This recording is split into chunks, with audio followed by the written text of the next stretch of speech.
केंद्र सरकार ने चीनी के निर्यात पर रोक लगा दी। निर्यात को सितंबर 2026 या फिर अगले आदेश तक के लिए फिलहाल रोक दिया गया है। इस साल अल नीनो की आशंका को देखते हुए सरकार ने निर्यात पर पाबंदी लगा दी है। इससे पहले सरकार ने चीनी वर्ष 2025-26 में 15 लाख टन से ज़्यादा चीनी निर्यात की अनुमति दी थी, जिनमें से अब तक 8 लाख टन चीनी निर्यात के लिए कॉन्ट्रैक्ट हो चुका है और 6 लाख टन का एक्सपोर्ट भी हो चुका है। सर, ये एकदम से चीनी निर्यात पर जो रोक लगाई गई, इसके पीछे बड़े कारण क्या हैं सर? ये चौंकाने वाला फैसला था, क्योंकि इसकी उम्मीद नहीं थी और इंडस्ट्री तो ये नहीं मान रही थी।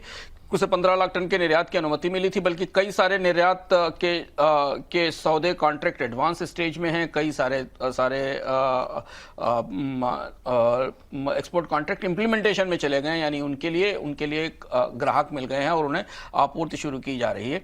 तो जो पाइपलाइन चल रही है उसे इसको थोड़ा एग्जम्प्ट रखा गया है। लेकिन सरकार की जो सबसे बड़ी चिंता इस फैसले के पीछे दिखाई दी, उसमें 3 बड़े कारण हैं। एक तो जो लगातार दूसरे साल गन्ने का उत्पादन, खासतौर पर जो प्रमुख के गन्ना उत्पादक राज्य हैं, वहां कम रहने की संभावना है। इस बात का आकलन अभी सरकार को मिला है। दूसरी सबसे बड़ी वजह एल नीनो का असर, जो हम आपको लगातार बता रहे हैं कि अलग अलग पॉलिसीज पर एल नीनो का असर दिखने लगा है।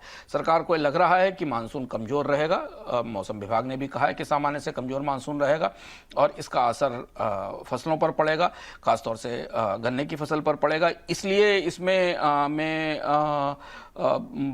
चीनी का स्टॉक घर में रखने की कोशिश की जा रही है ताकि कीमतें आने वाले समय में नहीं बढ़े। और हालांकि रिटेल प्राइस नहीं बढ़े हैं, लेकिन सरकार को डर लग रहा है कि रिटेल प्राइस में बढ़ोतरी होगी, क्योंकि महंगाई कई और पैमानों पर कई और जगह बढ़ती दिखाई दे रही है। इसका नतीजा भी हमको बाजार में दिखाई दिया। सरकार ने आज जब ये फैसला किया, उसके बाद अमेरिका में रॉ शुगर का प्राइस फ्यूचर्स में करीब 2% बढ़ा।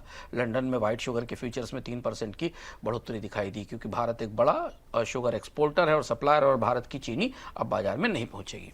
कैपिटल मार्केट रेगुलेटर सेबी ने नगर निगमों के बॉन्ड्स यानी कि मनी बॉन्ड्स के लिए नए नियमों का प्रस्ताव दिया है। नए नियमों के तहत नगर निगमों के लिए बॉन्ड के जरिए पैसे जुटाने की शर्तों को आसान किया गया।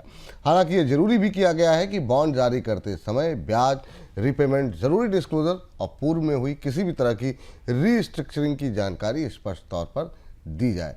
सर, ये मुनी बॉन्ड को लेकर के जो नए नियम प्रस्तावित हैं, क्या कुछ खास बातें हैं इनमें, क्या कुछ कहा गया है?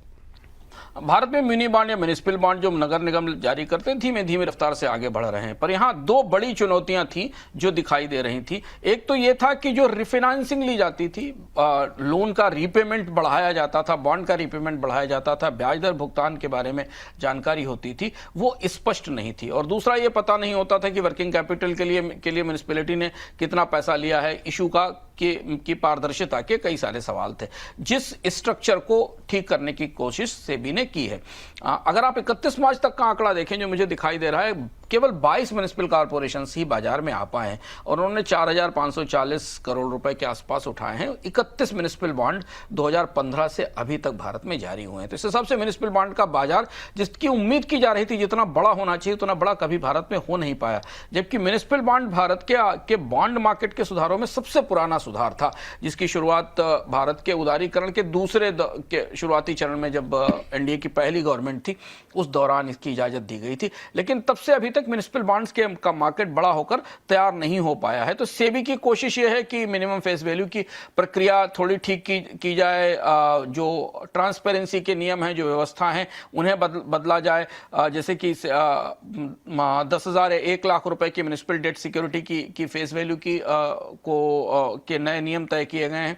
प्राइवेट प्लेसमेंट को लेकर नियमों में पारदर्शिता बढ़ाने की कोशिश की गई है, क्योंकि आपको ध्यान को पता होगा और जानना भी जरूरी है कि भारत की नगर पालिकाएं, जो कि बुनियादी रूप से आपके घर के सामने की सुविधा के लिए, व्यवस्था के लिए, सफाई के लिए, सड़कों की लाइटिंग के लिए जिम्मेदार होती हैं, उनकी वित्तीय स्थिति बेहद जटिल है। पूरे भारत में बहुत ही कम ऐसे नगर निगम हैं जो मुनाफे में है, प्रॉफिट में है, बेहतर परफॉर्मेंस कर रहे हैं, और उन्हें केंद्र सरकार से, राज्य सरकारों से सीमित संसाधन मिलते हैं। इसीलिए ये म्युनिसिपल बॉन्ड की खिड़की खोली गई थी।